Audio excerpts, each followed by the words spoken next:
Would you tell us your names and your positions at Farming for Hunger? So my name is Anthony Vivarelli, and I am the program director at Farming for Hunger. My name is Rico Nelson, and I'm pretty much a farmer slash worker Oh. slash. He's our agricultural coordinator. Oh, This is official, okay. official title. Okay, well, if you could explain to us all what Farming for Hunger is about. So, Farming for Hunger is a 501c3 nonprofit, and it started in 2011. Bernie Fowler Jr. is the founder, and it started with growing food for the hunger community. And it started at Serenity Farms. Is actually, they own the property that we're on, and we lease about 6 to 12 acres from them. And when Bernie started it in 2011, it was basically just growing potatoes and some other crops and working with the Maryland Food Bank to disperse the food that we were growing to other areas in southern Maryland where people needed it. And since then, it's kind of evolved. I came on board in 2015. Rico came on board in 2015. And basically, we focus on four things. So food provision for the hunger community. We produce 1.5 million pounds of food each year that gets dispersed through the St. Mary's, Charles County, and Calvert County areas. We have youth outreach, so that's a lot of what Rico and I do right now as we go into the schools in Calvert County, and we're starting to go into Charles County and working with their criminal justice students, working with elementary students, teaching about agricultural education, teaching about drug prevention, teaching about different criminal justice pathways courses, and also working with teams from around the SMAC, the Southern Maryland Athletic Conference, and doing team building. So they'll come out to the farm, different sports teams will come out, and we'll do different team building activities with them. So another initiative that we focus on is Second Chances. And our Second Chances initiative, we interface with the Department of Corrections as well as the Governor's Office of Crime Prevention and Control, and we actually work with 8 to 10 incarcerated individuals from the Southern Maryland pre-release unit, and they help us with the agricultural aspect as well as share their stories with some of the local community organizations that come out and the schools that we go into and the schools that do field trips out to the farm. So, and the last piece is community. And so we do a lot of different community events. This weekend's the Tri-County Memory Walk. We're doing the Race Against Drugs on the 13th. So there's always some kind of community event going on at the farm. But basically, we're a platform for the Southern Maryland community to come together and address and take action against problems such as recidivism, such as drug addiction, and just the damage done after an addict has overdosed, or any of the other different things that happen in the course of someone being addicted to heroin or any other drug.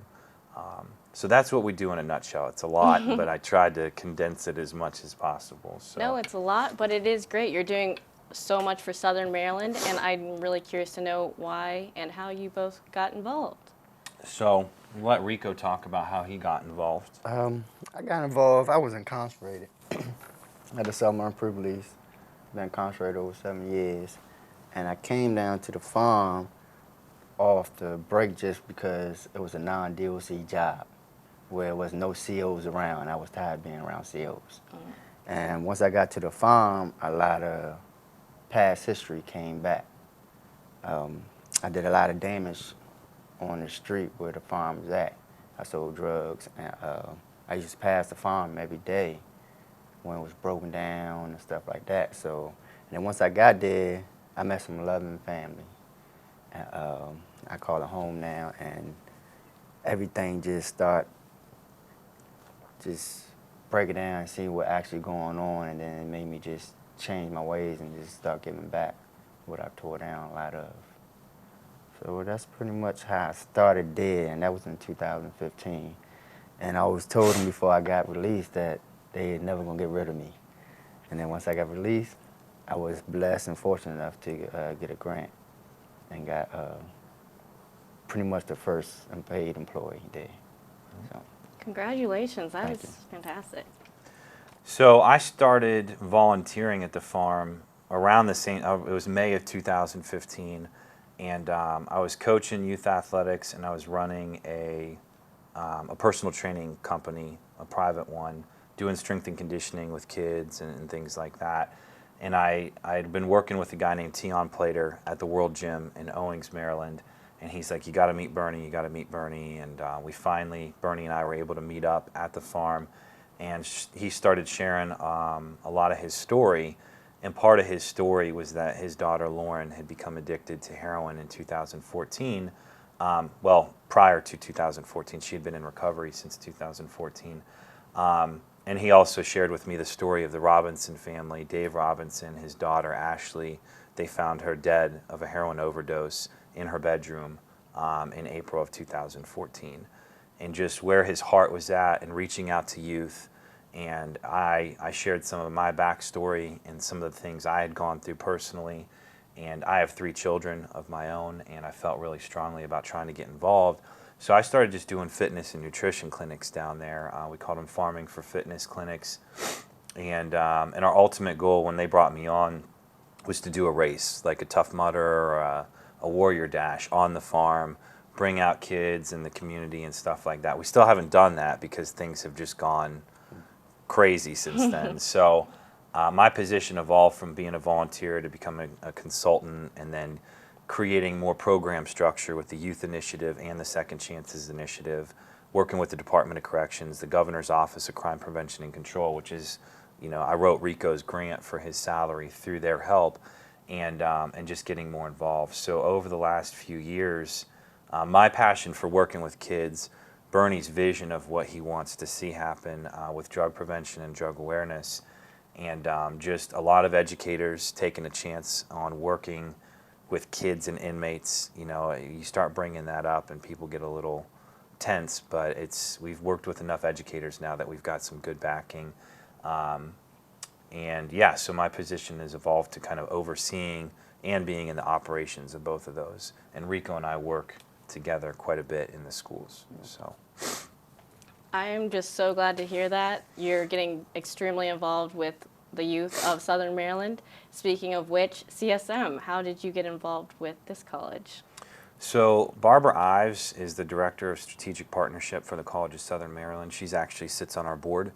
And besides that, we actually got involved in a contest that's still ongoing with I believe it's the social enterprises I believe it's the social enterprises class. There was 2 students, Jordan Johnson and Kaylin, I can't remember her last name unfortunately, but 2 students have been dedicated to the farm and working with us for the last 13 weeks. And they're tasked with trying to come up with a plan on how they can best help Farming for Hunger. And some of that's been with fundraising ideas and opportunities, and some of it's been just with getting involved. So they've been amazing. They've been at the farm more than I've been at the farm in the last few weeks, just because they come on site, they work with the guys from the Department of Corrections. And so through that, Rico and I came into that classroom and spoke. And then I believe Amber, and I forget the other girl's name, she's probably going to be mad at me, but they were in that class that day, and they were interested in what we were doing. And so they came out to the farm and did an interview with us out there, and then they had asked us to come here.